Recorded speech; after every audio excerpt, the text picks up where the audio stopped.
يا رسول الله يا هدي يا بشير يا طبيب. Assalamualaikum warahmatullahi wabarakatuh, dengan nama Allah yang Maha Pengasih lagi Maha Penyayang. Segala puji bagi Allah yang telah mengeluarkan manusia dari kegelapan kepada nur. Semoga solawat dan keselamatan dilimpahkan kepada junjungan kita Nabi Muhammad SAW, yang telah menyampaikan risalah dan membawa manusia ke jalan kesempurnaan hidup, dan juga kepada keluarganya, para sahabatnya seluruhnya. Sejarah perang dalam Islam dan turunnya perintah jihad kepada Rasulullah SAW. Perang yang dilakukan Rasulullah SAW menghadapi orang-orang musyrik merupakan perintah wahyu dari Allah, dan sebagai respons atas penindasan yang dilakukan kaum musyrik Mekah kepada kaum muslimin pada masa itu. Perang dalam Islam bukanlah hal yang diada-adakan oleh Rasulullah SAW, melainkan ada sebab musababnya. Ulasan ini sekaligus meluruskan pandangan yang mengatakan Islam agama radikal dan suka perang.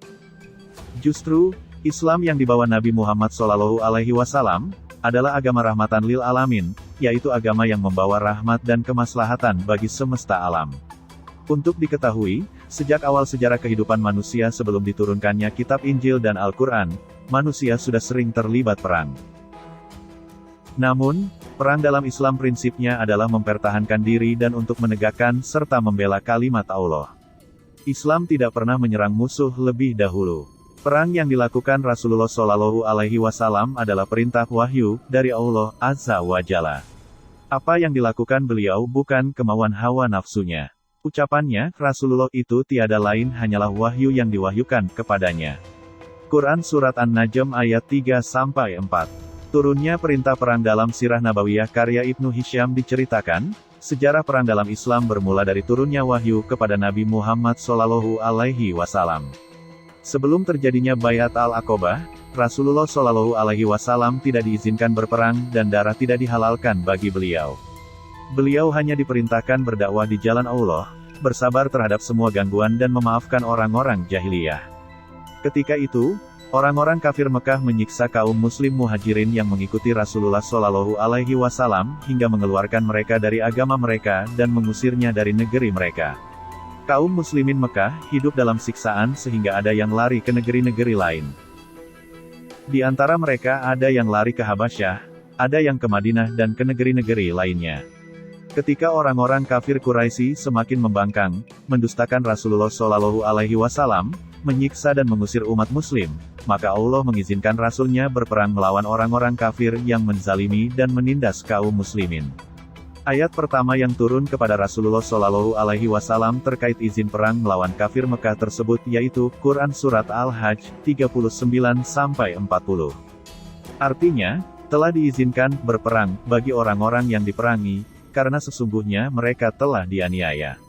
Dan sesungguhnya Allah benar-benar Maha Kuasa menolong mereka itu, yaitu orang-orang yang telah diusir dari kampung halaman mereka tanpa alasan yang benar, kecuali karena mereka berkata, Tuhan kami hanyalah Allah, dan sekiranya Allah tidak menolak sebagian manusia dengan sebagian yang lain, tentulah telah dirobohkan biara-biara Nasrani, gereja-gereja, rumah-rumah ibadah orang Yahudi dan masjid-masjid, yang di dalamnya banyak disebut nama Allah. Sesungguhnya Allah pasti menolong orang yang menolong agamanya. Sesungguhnya Allah benar-benar Maha Kuat lagi Maha Perkasa. Maksudnya, Allah menghalalkan perang kepada mereka, karena mereka telah dizalimi. Setelah itu, Allah menurunkan ayat yang artinya, dan perangilah mereka, sehingga tidak ada fitnah lagi. Quran Surat Al-Baqarah ayat 193.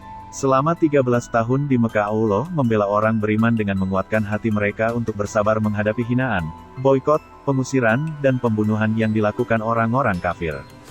Ayat ini memperbolehkan kaum muslim berjihad memerangi orang-orang kafir kala itu. Sebenarnya Allah Maha Kuasa membela dan memenangkan orang-orang beriman tanpa melakukan perang. Akan tetapi Allah hendak menguji hati hambanya yang mukmin, sampai di mana ketabahan mereka menghadapi cobaan-cobaan Allah. Sampai di mana ketaatan dan kepatuhan mereka melaksanakan perintah-perintah Allah. Kaum muslimin Mekah diizinkan hijrah ke Madinah. Ibnu Ishaq berkata, ketika Allah mengizinkan Rasulullah SAW berperang, Kaum Ansar Madinah masuk Islam dan menolong beliau dan pengikutnya serta melindungi kaum muslimin yang datang ke Madinah. Rasulullah Shallallahu Alaihi Wasallam pun memerintahkan sahabatnya di Mekah untuk hijrah ke Madinah dan bergabung dengan kaum Ansar Madinah. Rasulullah Shallallahu Alaihi Wasallam bersabda, "Sesungguhnya Allah Azza wa Jalla telah menjadikan untuk kalian saudara-saudara dan negeri yang kalian merasa aman di dalamnya." Kemudian kaum muslimin Mekah hijrah ke Madinah kelompok per kelompok. Rasulullah Shallallahu Alaihi Wasallam menetap di Mekah menunggu izin wahyu dari Allah untuk berangkat hijrah dari Mekah ke Madinah. Akhirnya Rasulullah Shallallahu Alaihi Wasallam dan para sahabat bersama-sama hijrah ke Madinah. Perang Al-Aqwa atau Wadan merupakan pertempuran pertama pasukan Muslim dan Nabi Muhammad Shallallahu Alaihi Wasallam yang menyebabkan terjadinya Perang Badar pada 17 Ramadan tahun kedua Hijriah. Perang ini bermula dari kesalahpahaman kafilah dagang kaum kafir Mekah sehingga menyulut pertempuran dengan pasukan Muslim. Inilah perang besar pertama kaum Muslimin dipimpin Rasulullah Shallallahu Alaihi Wasallam melawan kaum kafir Mekah. Allah Azza wa Jalla memberi kemenangan kepada kaum Muslimin dan menguatkan hati mereka dalam menegakkan agama Allah. Jadi kesimpulannya, perang yang dilakukan oleh Rasulullah Shallallahu Alaihi Wasallam seperti Perang Badar, Perang Uhud dan lainnya merupakan respons terhadap apa yang dilakukan orang-orang kafir terhadap umat Islam. Dalam berperang, kaum muslimin pun diikat dengan aturan, sebagaimana sabda Rasulullah Shallallahu Alaihi Wasallam, "Pergilah kalian dengan nama Allah, dengan Allah dan atas agama Rasulullah, jangan kalian membunuh orang tua yang sudah tidak berdaya, anak kecil dan orang perempuan, dan janganlah kalian berkhianat, kumpulkan ganimah-ganimahmu, dan berbuatlah maslahat, serta berbuatlah yang baik. Karena sesungguhnya Allah senang kepada orang-orang yang berbuat baik." Hadis riwayat Abu Dawud.